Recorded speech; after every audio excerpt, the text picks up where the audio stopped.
All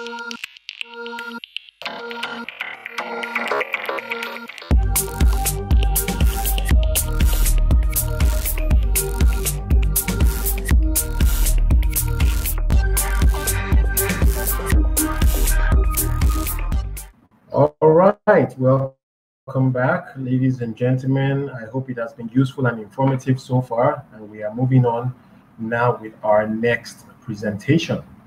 And our next presentation will be a session on non-oil exports in Nigeria. And to deliver that presentation on behalf of the Executive Director and CEO of the Nigerian Export Promotion Council, Mr. Olusegun Awolowo, we have the pleasure of joining us Mrs. Uduak Etopoho. She's a director with the NEPC, and she will be representing Mr. Awolowo today and delivering his message. So the next voice you'll be hearing is hers. So it's over to you, ma'am. The floor is yours. Thank you so much, moderator. I don't want to murder your name. I know Mr. Wole. I don't know the other one very well. So let me keep it safe, Mr. Wole. Thank you very much for that. Indeed, I'd like to appreciate the Nigerian-UK British Chamber of Commerce. We've had a long-standing, warm relationship, and it's always a pleasure whenever we are invited to be a part of your program.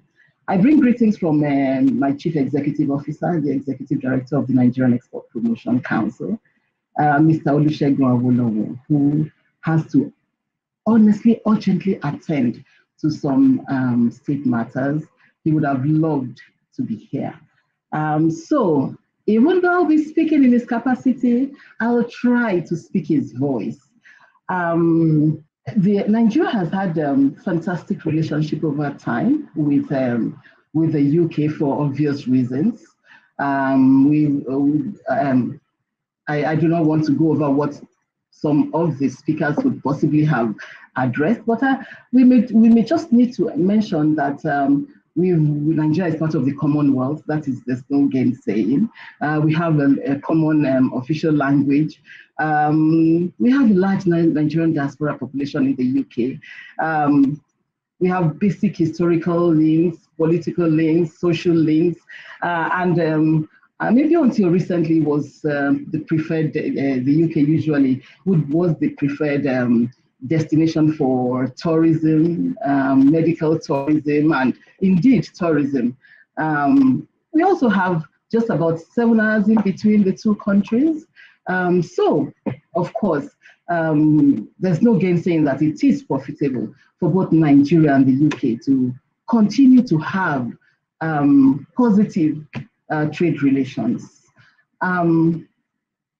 Why are we talking about this? The Nigerian Export Promotion Council is actually the apex industry, the apex agency of government that's looking into diversification of the Nigerian economy through non-oil exports. And so it is of interest that we should look at the UK not only as a political ally, a traditional historic ally, but also as a preferred market, a historic trade route or trade destination for Nigerian non-oil export products. But today, from our records, from the records we get, maybe let us say the ITC trade tools, for instance, we discovered that there's been a steady decline in trade between Nigeria and the UK. We see in the year to 2016, for instance, we had $1.2 billion. And in 2019, we have 1.1 or 1.2 approximately billion dollars in trade, in export trade to the UK. So effectively, the value of Nigerian export to the UK reduced by 70%, about that, between 2016 and 2019.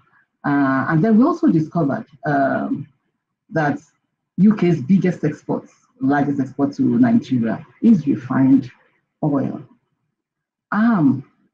Well, that sets a lot of questions to our mind, because we do know that we have a whole lot of products that we should actually be in high demand in the UK markets. Let me just mention a few. We know cocoa beans, we know about processed rubber, sesame seed, ginger, spices, palm oil and palm products, fish, shrimp, cotton, groundnut, and soya beans. We've looked at the comparative advantage that Nigeria has over some countries that are being preferred today by the UK. And so we're asking, why, for instance, is Nigeria is the third largest exporter of cocoa beans to the UK after Cote d'Ivoire and Ghana, for instance. And then we are wondering, why does the UK prefer to go to other nations or look to other nations outside Nigeria? Well, of course, we are not trying to fool ourselves or trying to beg the issues. There are challenges, amongst which are issue of origin, reputation of Nigerian products. We have to come face to face with this when we are talking about global trade. There are traceability issues. There are certification issues. There are, of course, also standardization and logistics and all that. And maybe that is what we saw in 2015, that UK banned dry beans from Nigeria. I think there are other countries also that have had to ban one or so products from Nigeria. But again, the good news is now we know what the issues are. What are we going to do about them? We are trying to, the theme of this program says that we need to unlock the future of Anglo-Nigerian trade. And I think that is fascinating because now post-Brexit, we honestly need to look at the areas that we have had as challenges and see how we are going to build on these challenges to do better for the future, to have a better trade relations with the UK, particularly as it pertains non-oil exports. So we are working on production, on improving and increasing productive capacity for non-oil products from Nigeria. We know when there's an increased production, there's obviously need to explore new markets. We also understand, of course, we all understand that trade across the borders is of utmost importance for every nation. And so we as a country cannot operate in isolation. So what are we willing to do to ensure that we handle a bit of these challenges? The NEPC has put up or has started with some interventions to overcome the challenges of standards. I don't know how many of us are aware, but there is an interministerial committee on zero rejects. And we also, the NEPC is also covered under the rapid alert system, where you have rejects in any country, or where you have an issue with any product in any country, we receive an immediate alert. And then we can set this committee working. It's an interministerial committee with all the stakeholders. And so it is easy to get on with it and then resolve the issues speedily. We also have a national quality infrastructure program, which is being supported by the UNIDO.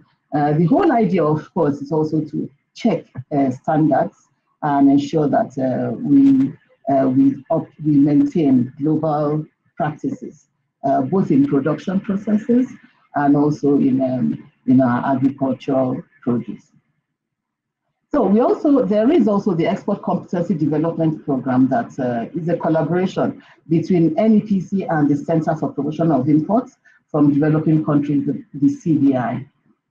This is more like a hand-holding process, and it takes, we work on different sectors or products at a time, and then they work with the NEPC and the SMEs per time and work through their product, through the value chain, through the production processes until we are able to introduce them to a market.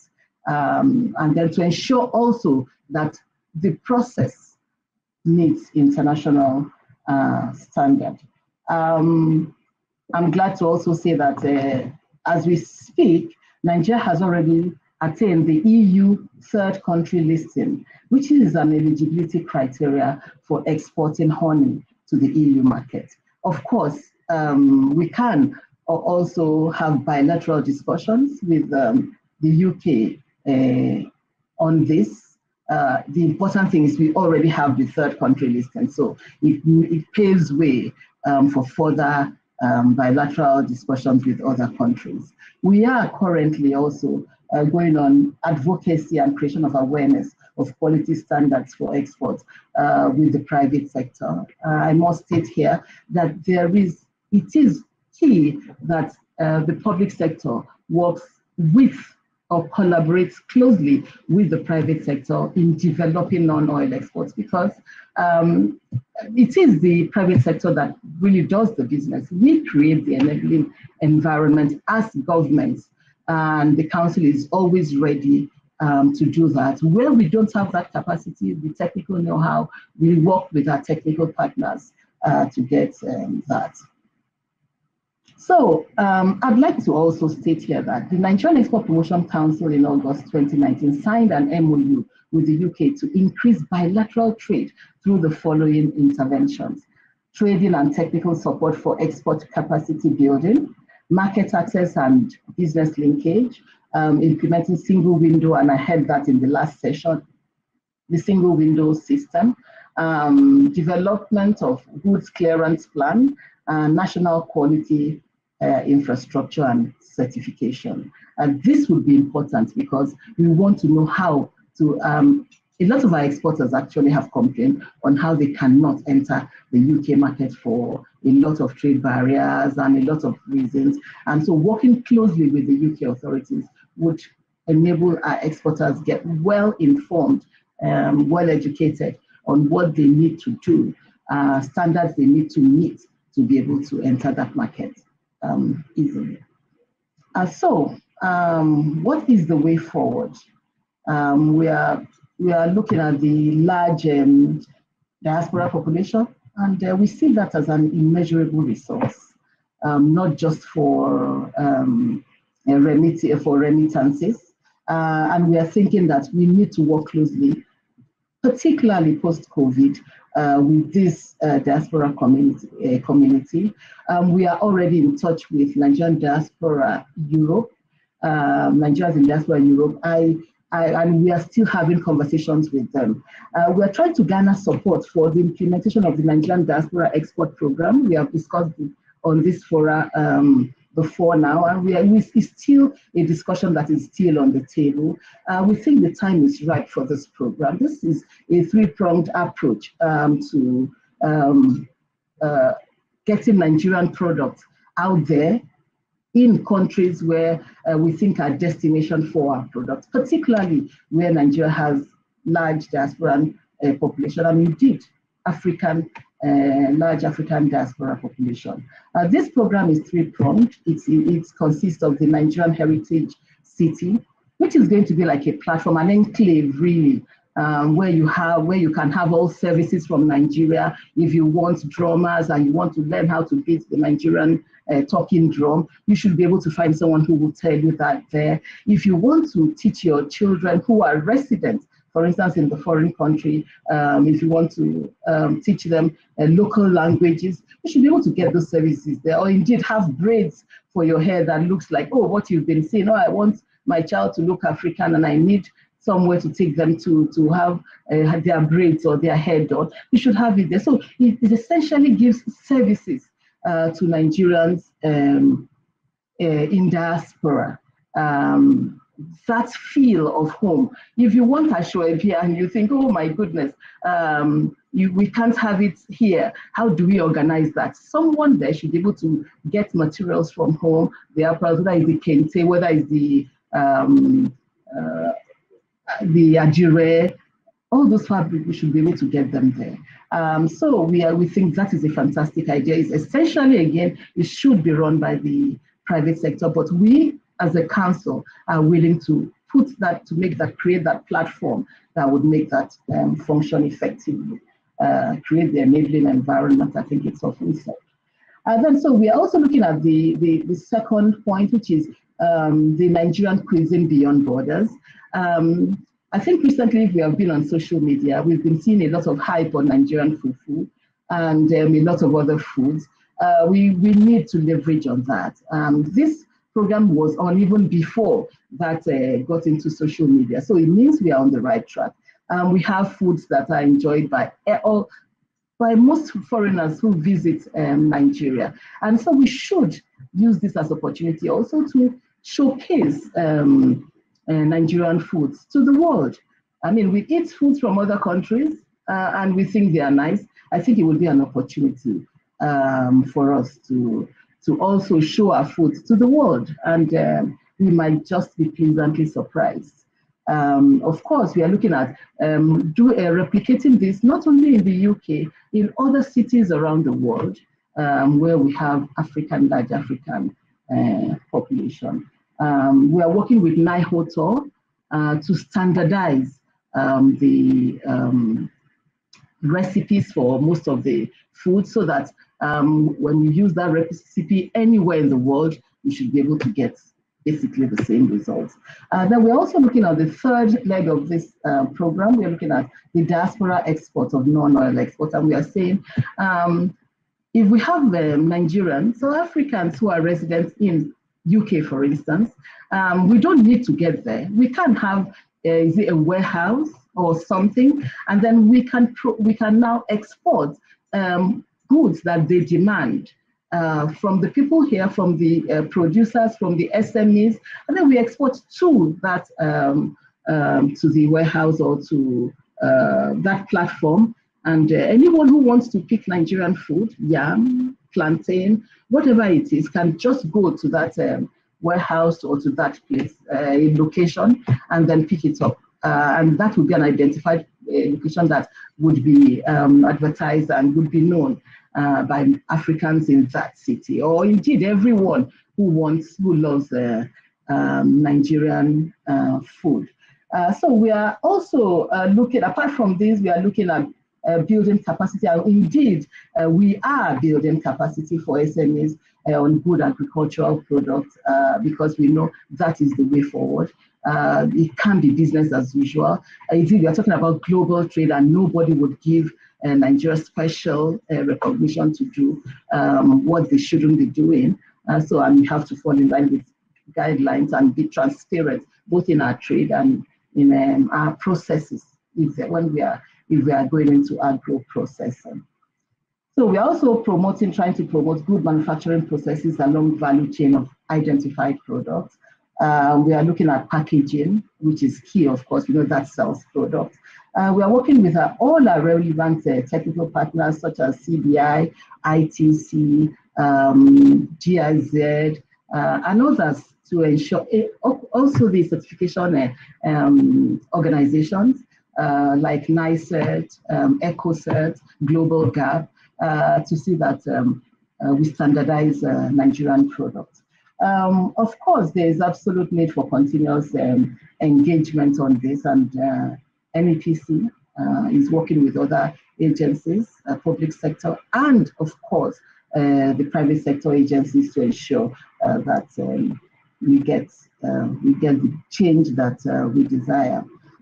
So we are looking at efficient and effective implementation of post-shipment incentives, of course, like the EEG. A lot of us know about the export expansion grants being administered by the Nigerian Export Promotion Council. This usually is essentially for blue chip companies or the bigger companies that already can export. The idea of having this grant is to enable them to increase their productive capacity. What else? I think I need to also mention this to a lot of people who are listening. The Export Development Fund has just been instituted, established. It was actually launched last month. So there is a 5 billion seed fund under this fund for SMEs, and essentially it's supposed to take care of for SMEs who apply for that grant, for that fund. Is supposed to take care of training, seminars, workshops, trade missions, buyer-oriented activities, trade fairs, and all that. Of course, details of that is on our website, so please feel free to to check on our website. Of course, we're also working with the women group, so we are looking at inclusiveness, the youth group. Here, ITC has been very, very key. We are developing a lot of products where women are very competitive and have found themselves to be. I think my time is up, but I'll wait. I should get questions to take on. Yes. I really appreciate the insights. I mean, many things I didn't know you were doing. So thank you so much for that. Sadly, we're unable to take these questions because we are falling behind schedule a little bit, but really appreciate the time that you've shared with us. Thank you so much again.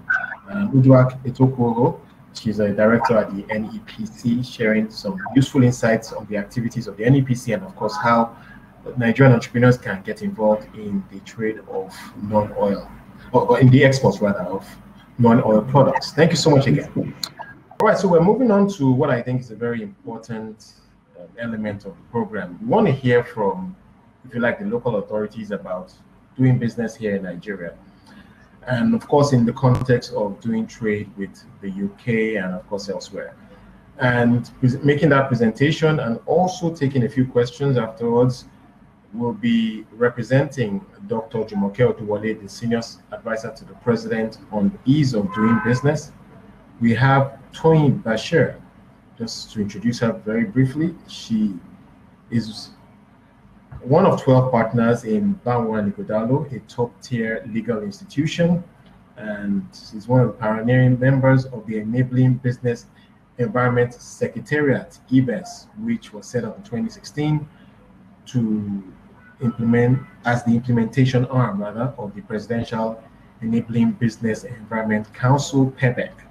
So I think she should know a thing or two about doing business in Nigeria.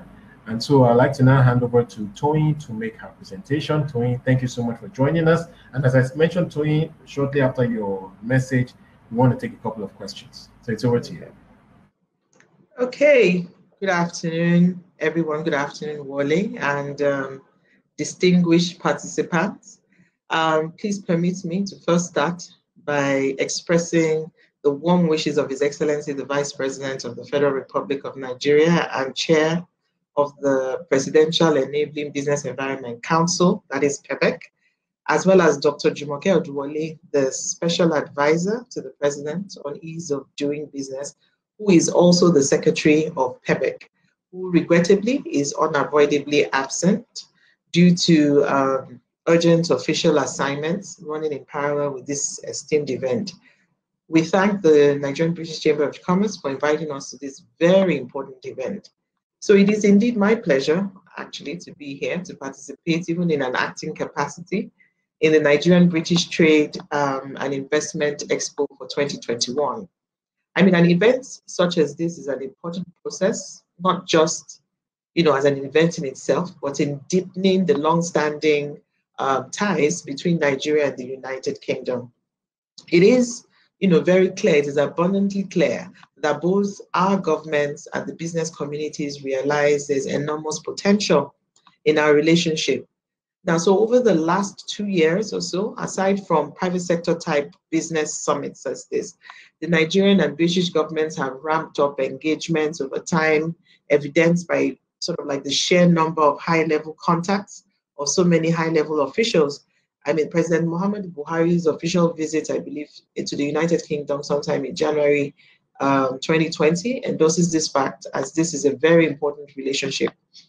As you already know, our trade and commerce relationships have also been long-standing, and Nigeria has remained a major trading partner to the United Kingdom. We're also aware that bilateral trade is a $1 trillion industry. So the urgent task, therefore, that we believe that is before us is how to unlock, the constraints on our path. Now, a significant aspect of these constraints is tethered on the business environment. I mean, we recognize that a business climate that enables enterprises to generate long-term value, is fundamental to a stronger bilateral trade between both countries. I mean, specifically, Nigeria's aspiration to hit 7% annual GDP growth rate, the lifting of 100 million Nigerians out of poverty over the next decade, as noted by Mr. President, and the creation of jobs for a job market which is expanding annually by the addition of about 1.7 million, is anchored on our ability to create a favorable trade environment for foreign and domestic businesses. So accordingly, the policy thrust of this administration has identified and focused on many of the priority areas in the competitiveness pillar of the Economic Recovery and Growth Plan. That is the ERGP, which was put in place in 2017 to run from 2017 to 2020. Most may be aware that the three pillars were predicated on restoring growth. At the time, the country was coming out of a recession. So investing in our people, and of course, then the competitiveness pillar. And of course, the competitiveness pillar is divided into two. That is the hard infrastructure and the soft infrastructure. The ERGP directly speaks to the hard infrastructure challenges, as well as the reforms which are required to deliver an enabling business environment for businesses operating in Nigeria to thrive under its competitiveness pillar initiatives. So there was a need for a systemic approach to reviewing and addressing just all of these issues around the ease of doing business, if you like. Now, this led to the establishment of the Presidential Enabling Business Environment Council. This is popularly referred to as PEBEC. And this was inaugurated in 2016 and by Mr. President, and has established a clear and transparent strategy of implementing various reforms in the efficiency and transparency of public service delivery. On one hand, there's also the regulatory side, the legislative side, and judicial reforms at both federal and subnational levels. So we have reform initiatives over the years, such as the Executive Order EO1, which was put in place by His Excellency the Vice President in his capacity in 2017 as the acting president of the country. Now, the EO1 covers matters such as transparency of MDAs, that is, how transparent they are in regards to their processes, in terms of documentations, in terms of timelines. So there was a deliberate move to encourage MDAs to essentially make such information available on functional websites, because it was important for businesses in and out of Nigeria to be able to access, such information for purposes of business planning or whatever they were, making decisions as regards doing business in Nigeria. And then there was also the launch of an e-platform. So the EO1 also covered, just to even say that not only transparency of MDAs, it also covers default approvals. Default approvals in situations where, you're seeking approval from an MDA and they have a clear timeline for delivery, and the delivery is not rendered within the timeline that is published on the website. Then such investors, both local and international, can deem those approvals as having been received. There's a one government directive, entry experience of travelers and visitors, and also port operations and registration of businesses. Now, there's also the initiative which resulted in the launch of reportgov.ng. Now, this is an online application where any person can launch complaints or commendation, from anywhere in the world. The directive is such for those complaints to be resolved by each MDA which has been placed on that online platform. They're expected to respond to such complaints within a maximum period of 72 hours. And what the Secretariat does is monitor on that platform, because we have access to it. We monitor compliance by each MDA with such a timeline, and in deserving cases, we also prompt them where we see that there's been some slack. So this is sort of like a complaints portal which anybody can access from anywhere in the world in order to be able to get the sort of services that they require. We also have had or used a special accelerator, that is the National Action Plans. Now, this is a 60 days accelerators where reforms which have been identified largely through engagements with private sector as well as stakeholders in the public sector to identify the sort of reforms that will create a more enabling environment. So once they're identified, within the 60-day window, start to finish, those reforms are essentially implemented and deployed. So we're currently in the 6th round of the National Action Plan since it commenced in 2017, and I can say that this process has delivered tangible reforms and impactful reforms or results in relation to SMEs and other types of businesses. And then there's also the progression of Nigeria's overall ranking on the World Bank Doing Business Index. Very closely linked to successful implementation of reforms since PEBEC was established in 2016. In this regard, Nigeria witnessed a movement from 169 in 2016 when PEBEC was established to 131 in 2019. This has been a movement of about 38 places. Also, over the past 4 years, the PEBEC has made significant strides in improving Nigeria's business climate. Since inception, we have worked with relevant ministries, departments, agencies to make Nigeria, an easier place for doing business. And our key objective is to continue to look for ways to create a more enabling environment for businesses to thrive, by reducing costs and time of doing business, and increasing transparency to build a competitive economy. Now, with this mandate, PEBEC has championed the facilitation of trade reforms for the importation and exportation of goods to and from Nigeria.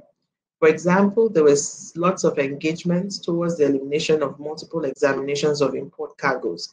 I mean, it was already identified that it was time-consuming and it was fraught with all sorts of, sharp practices. And so the shift or the push at the time was to eliminate, a situation whereby importers or exporters had to go to, multiple areas for purposes of examination of cargoes, whether coming into Nigeria or outside Nigeria.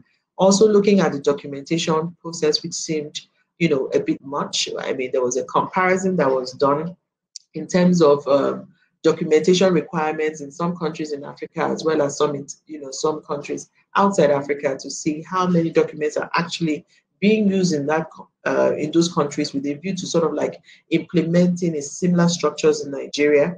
Also, automation of pre-scheduling process and export documentation have reduced to some extent the time and the number of procedures at the port.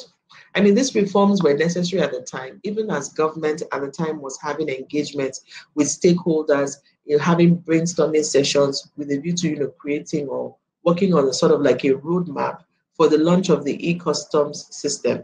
As we all know, the world is embracing technology for purposes of improving efficiency in most ventures. The less physical interface stakeholders have in relation to port activities, as we have seen in so many ports across the world, the more efficient some ports have become. So government remains committed to resolving the perennial issues at their Apapa ports, for instance. I mean, we're very pleased, and I'm sure if you have been following, the media more recently, the last couple of days, with the very recent changes in the respect of the Apapa gridlock, occasioned by the recent introduction of the electronic call-up system by the Nigerian Ports Authority. Now, the journey to optimal efficiency is still a long one. We like to say that it is a marathon, it's not a sprint to complete, and which the federal government is committed to. Our ports must become more efficient in expectation of increasing trade volume. With the work being done on the ECustoms project as part of the National Single Window Platform and installation of scanners at the seaports just to prevent issues of multiple connection in terms of viewing, we believe the worst days may be over. Earlier today, I listened very intently to the session which featured Deputy Controller Suleiman Shiroma, where he expatiated on the plans of the Nigerian Customs Service in this regard. That is the ECustoms project. So we therefore look forward to a smooth takeoff of this initiative later this year. Furthermore, in its legislative intervention, I should mention that PEBEC championed the passage of the Companies and Allied Matters Act of 2020 with and collaboration with the National Assembly, as well as several government stakeholders, as well as private sector stakeholders. This is Nigeria's most significant business legislation, which had been due for review in over 3 decades. It contains new provisions on business climate reforms, which provides Nigeria with an opportunity to catapult itself into the modern era of laws preempting potential changes and serving as a game changer in the business landscape. Now, it's instructive to note that the EBIS has been collaborating with the Corporate Affairs Commission since 2016 through the provision of technical support and has supported initiatives of the Commission which are designed to move the activities of the Commission from a manual way of registration of companies to an online end-to-end process where today e-certificates are actually now being issued. So stakeholders can now log on to the website, and this doesn't have to be lawyers, any part of the world, and proceed to make payments and file documents and register their companies, and also print out the certificates at the end of the process. The essence of the discussion was just to basically highlight some of the efforts that the federal government through the Presidential Enabling Business Environment Council has taken, in terms of initiatives which are targeted as making with a systemic approach to essentially make the process for doing business easier. I guess I can simply conclude that indeed it is a marathon. It's been something that has been long coming, but there has been targeted interventions in different areas, and this will continue to be. There's sort of a lot of initiatives which the council continues to review with a view to making targeted interventions. And I guess maybe the only thing I hadn't mentioned before was the fact that it is not just a national on the federal government level. We're also working with state governments. So there's a subnational reform agenda of PEBEC, working with different state governments also to address their business climate issues. I'm happy to report that about 20 states in Nigeria have adopted, sort of like the PEBEC structure, whereby, there's a council that has a deputy governor sitting in, as we have, His Excellency the Vice President sitting on PEBEC as the chair of the council. And the idea is that when there's political will, when those initiatives are backed with political will, we'll then be able to make, a lot more traction. And so this will continue to be in place, and I guess we'll continue to provide updates to the general public, both on the domestic side and the international side, as more reforms become implemented. Yes. So back to you, Wale. Thank you very much, Toyin. Much appreciated.